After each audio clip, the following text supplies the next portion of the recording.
සිදුවන්නේ හද කම්පා කරන සිදුවීමක්. මෙහෙමයි. ගැහැණු ඉතා හොඳයි, හරිම ආදරෙයි. හැබැයි ඇයට යම් කිසි විදියකින් තමාගේ ආදරේ වෙනත් කෙනෙකුට බෙදුනම වෙන් වුණාම ඇය කාලි අම්මා කෙනෙක් වගේ මතක තියාගන්න. මොකද සාමාන්‍යයෙන් මම දැකලා තියෙනවා මේවා. ඇත්තටම මේ අනේ මන්ද කොහොම හරි යට ඒ පිරිමි ළමයාට වෙන සම්බන්ධයක් තිබිලා තියෙනවා දැඩි ලෙස. මේක දවස් ගාණක්ම ඇය මොන්ට කරගෙන ඉඳලා තියෙනවා.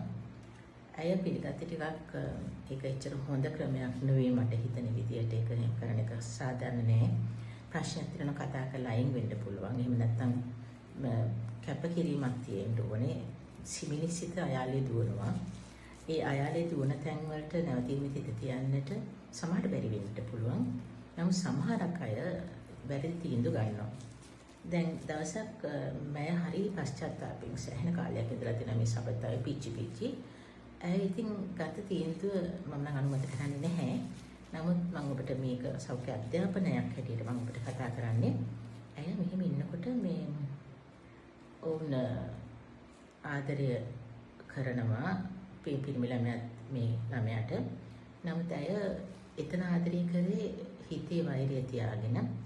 යම්කිසි දවසක රාත්‍රියක ඇය ආදරෙන් උපරිම ඉන්න මොහොතක ලොකු වැරද්දක් මොහොත කරනවා. ඊට පස්සේ ඒ කරාට පස්සේ දැන් මේ ලේ පිරාගෙන මොහු වෙනවා. ඔබ දන්නවා ඇති යම්කිසි ස්ථානයක එහෙම ලොකු අනතුරක් සිදු වුණාට පස්සේ ලොකු රුධිර ගැනීමක් සිදු වෙනවා. මොකද එම ස්ථාන ගොඩක් රුධිරය සංසරණයේ සිදුවීම නිසා කොහොමද රුධිර ගැනීමක් ගොඩක් සිදු වෙනවා. හැබැයි මේකෙදි රුධිර ගැනීම පාලනය කරෙත් නෑ. යම් කිසි කොටසක් වෙන් වෙලක් තියෙනවා. ඒ කොටසත් ගෙනාවෙත් නැහැ. හරිම කනගාටුවෙන් දුකින් කලකිරීමකින් ඕව ගෙනත් හිටියා. හැබැයි දැන් මෙතනදී ප්‍රශ්නේ මම ඔබට කියන්නේ ශරීරයේ මොන අංගෝපාංග වෙන් වුණත් ඔබ කරන්න තියෙන එක දෙයයි. ඒ වෙන් වුණ කෑල්ල හිසිහි බුද්ධියෙන් ප්‍රශ්නේ සමනය කරන්න මම ජීවත් වෙන්න ඕනේ. මට මගේ ජීවිතේ මම සුරක්ෂිත කරගන්න ඕනේ කියලා හැඟීම තියාගන්න. ඔබ පළවෙනි එක රුධිර ගැලීම පාලනය කරන අතින් හෝ තද කරගෙන.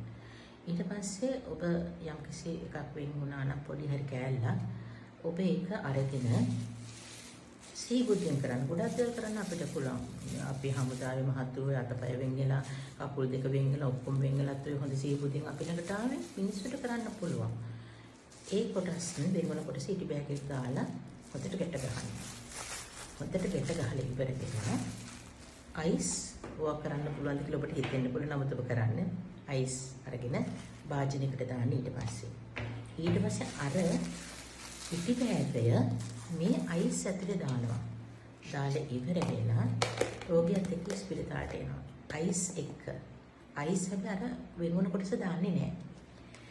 දැන් ඔබට හිතෙන්න පුළුවන් මේ චාරපරාස්‍ය වුව කොහොමද කරන්නේ කියලා. නමුත් කරන්න වෙනවා. ඒකරොත් තමයි සාර්ථක ප්‍රතිඵල. ඕනම ගින්දරක් ගිනි ගත්තට පස්සේ අලු ගොඩක් පාටටපත් වෙන්නේ. වෛරක්කාරයෙක් වුණත් කරාට පස්සේ ඊට පස්සේ ඒක නිවෙනවා. මම මොකද්ද කරේ මේ? මොකද්ද වෙන්නේ දැන්? මොන අපරාධයක්ද කියන එක දැනෙනවා. ඒ කොච්චර වෛරක් කතන්දර කිව්වත් පෞල් ජීවිතවල.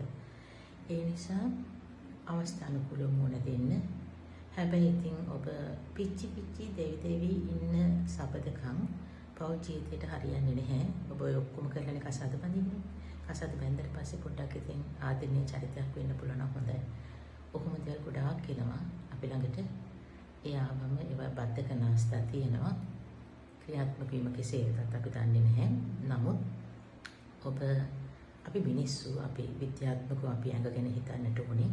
නමුත් එවැනි දේවල් නම් කාදාකත් කිසි කෙනෙකුට කරන්න එපා.